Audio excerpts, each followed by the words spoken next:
এই গরমের দিনে যদি ঠান্ডা কোনো রেসিপি পাওয়া যায় তো তা খুবই ভালো লাগে। আর গাজর দিয়ে এই রেসিপিটা অনেক মজার। এই রেসিপিটা না খেলে বুঝতে পারবেন না যে এর স্বাদটা কতখানি। আর এই গরমের দিনে এটা একদম জমে যাবে এই ঠান্ডা রেসিপিটা। আমি এখানে একটা গাজর নিয়েছি এবং এটা ছোট ছোট করে কেটে নিয়েছি ধুয়ে। এখন চুলা আসলাম, একটা হাঁড়ি দিলাম এবং জল দিচ্ছি অল্প, এবং গাজরগুলো দিয়ে এগুলোকে আমরা সিদ্ধ করে নেব। ঢাকনা দিয়ে দিলাম। সিদ্ধ হয়ে গেলে আমরা এগুলো নামিয়ে নিচ্ছি।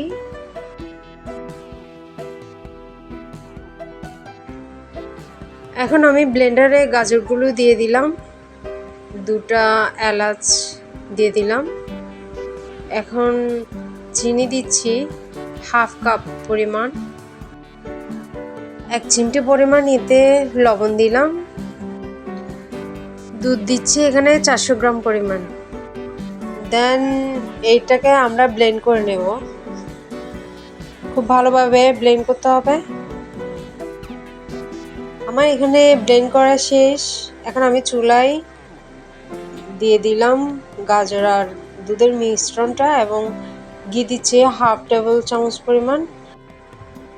আমার এখানে সুজি আছে 3 টেবিল চামচ পরিমাণ, এগুলো দিয়ে দিলাম। দেন আমরা এগুলো ভালো করে মিশাতে থাকবো। মেশাতে মেশাতে যখন এটা ঘন হয়ে গেছে, এরকম দেখুন চামচ থেকে পড়তে যাচ্ছে না এমন অবস্থা, এরকম ঘন হয়ে আসলে আমরা এটাকে নামিয়ে ফেলবো।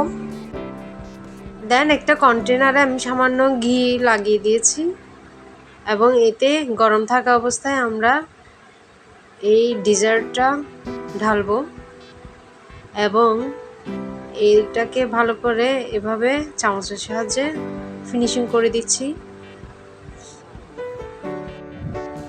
এবং সামান্য ঝাঁকিয়ে দিয়েছি যেন নিচে ভালো করে এগুলো লেয়ারটা পড়ে, এবং ঢাকনা দিয়ে দিলাম। এটা ফ্রিজে রাখবো আমি কমপক্ষে 1 ঘন্টার জন্য। আরও বেশি রাখলে এটা খুব ভালো ঠান্ডা হবে, তখনও খেতে মজা হবে। কমপক্ষে 1 ঘন্টা রাখবো। আসছে 1 ঘন্টা পর, এটা ঠান্ডা অবস্থায় আছে, তবে বেশি ঠান্ডাও না। এখন আমি এটাকে একটা প্লেটের সাহায্যে এভাবে করে খুলে নিলাম। এটা ঠান্ডা খেতে অনেক মজা, বাসায় ট্রাই করে দেখবেন। ধন্যবাদ।